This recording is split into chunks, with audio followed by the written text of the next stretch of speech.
పొత్తుతో వెళ్తుంది, ఎలా ఉండబోతుంది? రాబోయే రోజుల్లో జనసేన టీడీపీ పొత్తులో వెళ్ళడం అనేది ప్రజలకు ఇప్పుడు కొత్త, కానీ జనసేన అడుగులు కానీ వాళ్ళ నిర్ణయాలు కానీ చూస్తుంటే 2019 నుంచి నేను చాలా ఇంటర్వ్యూలో నాకు చూసుకోండి, నేను చెప్తూనే ఉన్నాను. జనసేన పార్టీ 2019లోనే చెప్పాను, రాబోయే ఎన్నికల్లో జనసేన టీడీపీ కలిసి ప్రయాణించబోతున్నాయని. 2019 ఎన్నికల్లో కూడా వాళ్ళిద్దరు విడిగా ఎందుకు పోటీ చేశారంటే, ముద్రగడ పద్మనాభం గారి ఉదంతం తర్వాత కాపులు తెలుగుదేశంకు ఓటేరని చంద్రబాబు నాయుడు గ్రహించారు. అప్పుడు ఏం చేస్తారు, కాపులు చంద్రబాబు నాయుడు ఓటైపోతే ఆటోమేటిక్గా జగన్మోహన్ రెడ్డికి వెళ్తాయి. కాబట్టి జగన్మోహన్ రెడ్డికి వెళ్లకుండా అడ్డుకట్ట వేసేందుకు పవన్ కళ్యాణ్ని రంగంలో దింపారు. పవన్ కళ్యాణ్ రంగంలో దింపి ఏం చేశారు, కాపు నాయకులందరినీ మీ పార్టీలో చేసుకోమని చెప్పారు. పెద్ద ఎత్తున తోట చంద్రశేఖర్ గారు, చింతల పార్థసారథి గారు, ముత్తంశెట్టి కృష్ణారావు గారు, జేడీ లక్ష్మణ్ గారు, ఆకుల సత్యనారాయణ గారు, అద్దెపల్లి శ్రీధర్ గారు, అందరు కాపు నాయకులు, మాదాసు గంగాధరం, అందరూ కాపు నాయకుల్ని తీసుకొచ్చి ఇది ఒక కాపుల పార్టీ అని కాపులకి సంకేతం ఇవ్వడానికి ప్రయత్నించారు.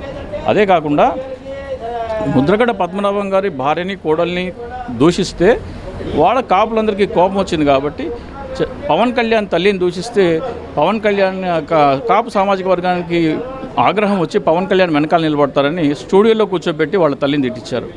అలాగే కాపులు ఆవేశకాలు వచ్చి వాళ్ళందరూ పవన్ కళ్యాణ్ వైపు నడవాలని చెప్పేసి చిరంజీవికి రాజకీయాల చేత కాదు, మా బ్లడ్ వేరు మా బ్రీడ్ వేరు అనిపించారు. అలాగే పవన్ కళ్యాణ్ చుట్టూ తిరిగే వాళ్ళందరినీ అలగా జనం శంకర జాతి జనం తిట్టించారు. ఎందుకంటే కాపులే కాబట్టి. వీళ్ళందరికీ ఆగ్రహావేశాలు వచ్చేసి వీళ్ళందరూ పవన్ కళ్యాణ్ వెనకాల నిలబడినట్టయితే, ఒక 25% పవన్ కళ్యాణ్ ఓటు చీల్చగలిగినట్టయితే జగన్మోహన్ రెడ్డి అధికారంలోకి రాకుండా మళ్ళీ చంద్రబాబు నాయుడు అధికారంలోకి తీసుకురావాలని చెప్పి ఈ వ్యూహాలన్నీ పన్నారు. అందుకని విడిగా పోటీ చేశారే తప్ప ప్రజలకు ఏదో చేద్దామని లేకపోతే చేసుకుంటారు. పవన్ కళ్యాణ్ తరచూ ఏమంటుంటారు, నన్ను గెలిపించలేదు, మీరు నన్ను గెలిపించలేదు అంటారు. ఆయన తీసుకునే తెలివి తక్కువ నిర్ణయాలు, ఆయన మాట్లాడే తలాతోకాలేని తెలివి తక్కువ మాటల వల్లనే ఆయనకు ప్రజలు ఓటు వేయట్లేదు. 2019 ఎన్నికల్లో భారతదేశం మొత్తం 303 సీట్లు తెచ్చుకున్న భారతీయ జనతా పార్టీకి ఆంధ్రప్రదేశ్ ప్రజలు ఏం చెప్పారు, మాకు ప్రత్యేక హోదా ఇవ్వలేదు, పోలవరం ప్రాజెక్టు నిధులు ఇవ్వట్లేదు, కడపకు కర్మాగారం నిర్మించలేదు అని చెప్పేసి ఆగ్రహంతో వాళ్ళు ఏం చేశారు, 0.83%తో భారతీయ జనతా పార్టీని ఆంధ్రప్రదేశ్ నుంచి వెలివేశారు. ప్రజల ఆగ్రహం ఉంది, ఆవేదన ఉంది, ప్రజల నిర్ణయం అది. దానికి వ్యతిరేకంగా వెళ్ళి మీరు బీజేపీతో పొత్తు పెట్టుకుంటున్నారంటే ప్రజల మనోభావాలకి, ప్రజల నిర్ణయానికి గౌరవం ఇవ్వడం అని చెప్పేసి పవన్ కళ్యాణ్ రూఢి అయిపోయింది. అలాగే జనసైనికులకి వాళ్ళ నిర్ణయాలకు కూడా మీరు నన్ను వ్యతిరేకిస్తే వైసీపీ కొవ్వట్ అంటానంటే జన సైనికులకి తన కోసం చెమట రక్తం సించే కార్యకర్తలు కూడా విలువ ఇవ్వడం చెప్పేసి రూఢి అయిపోయింది. అలాగే పవన్ కళ్యాణ్ ఎవరైనా సరే ప్రజలని, అభిమానులని, కార్యకర్తలని, సినిమా ఇండస్ట్రీలో కానీ లేకపోతే కుటుంబ సభ్యుల భార్యలతో సహా ఎవరికి విలువ ఇవ్వడు, వాళ్ళంతే చులకన భావం. కాబట్టే పవన్ కళ్యాణ్ వ్యవహార శైలి అలా ఉంటుంది, ఆయన తీసుకున్న నిర్ణయాలు అలా ఉంటాయి. కాబట్టి ప్రజలు ఓడిస్తున్నారు అతన్ని. మీరు నన్ను గెలిపించుకోలేదు అనటం కాదు, నువ్వెందుకు ఓడిపోతున్నావు నువ్వు ఆలోచించుకో. నువ్వు తీసుకున్న నిర్ణయాలు బట్టే నువ్వు ఓడిపోతున్నావు. నువ్వు మాట్లాడే తలతొక్కలేని మాటలు, తలతిక్క మాటల వల్లే నువ్వు ఓడిపోతున్నావు. ఇది పవన్ కళ్యాణ్ గ్రహించుకుంటే మంచిది. పవన్ కళ్యాణ్కి 100% కాపులు ఓటింగ్ ఉంది అని వాళ్ళ ఎస్టిమేషన్ ఉంది. బట్ ఏదైతే అంబటి రాంబాబు గారు కానీ, పేరు నాని గారు కానీ కాపుల్ని పవన్ కళ్యాణ్ మోసం చేస్తున్నారు, నమ్మద్దు. ముమ్మాడికి కాపులు మోసం ఎఫెక్ట్ ఏమన్నా ఉంటుందంటారా? కాపులు ఎఫెక్ట్, కాపులు అనేవాళ్ళు బుర్రలో గుజ్జు, కొద్దిగా విచక్షణ, వివేకం, విజ్ఞత ఉన్నవాళ్ళు ఎవరు పవన్ కళ్యాణ్కి ఓటు వేరు. కొంతమందికి సినిమా హీరోల పట్ల ఆకర్షణ ఉంది, దాన్ని వ్యక్తి పూజ మానసిక రోగం అంటారు. గూగుల్లో వెళ్ళి సెర్చ్ చేస్తే సెలబ్రిటీ వర్షిప్ సిండ్రోమ్ అంటే ఆ రోగ లక్షణాలు ఏంటో తెలుస్తాయి. ఆ రోగ లక్షణాలన్నీ పవన్ కళ్యాణ్ అభిమానులకు ఉన్నాయి. వాళ్ళు బహుశా ఓటేస్తే ఓటేయచ్చు.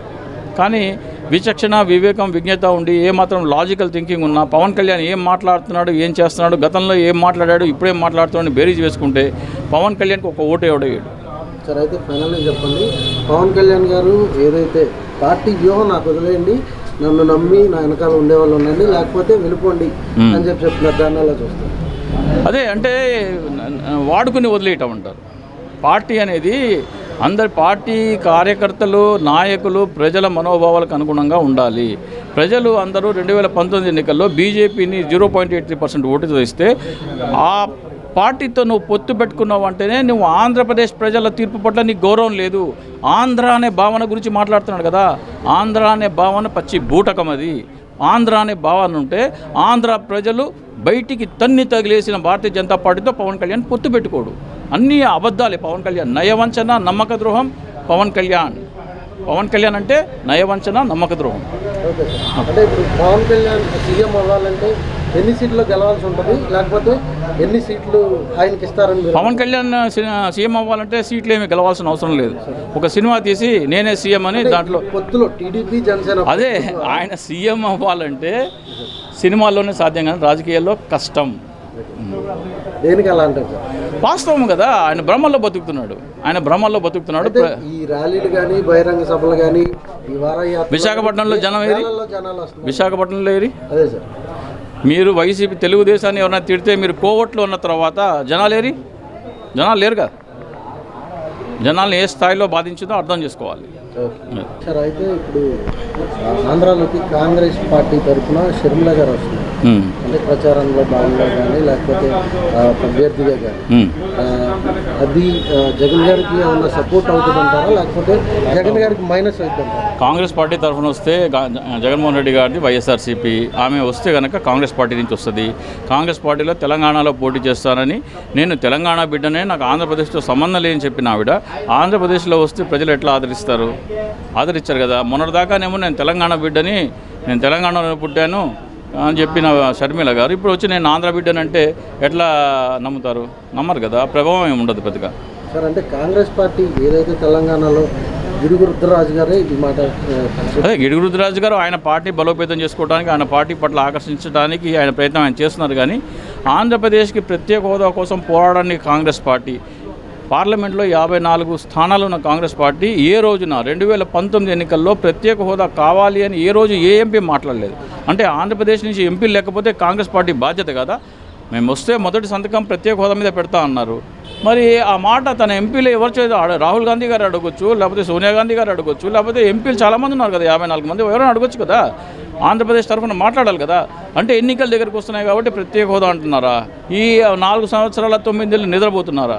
నేను రాహుల్ గాంధీ గారికి భారత్ జోడో యాత్రలో ప్రత్యేక హోదా ఆంధ్రప్రదేశ్ హక్కుని ఒక బ్యాడ్జీ ఇచ్చి పెట్టుకోమంటే రాహుల్ గాంధీ గారు పెట్టుకున్నారు.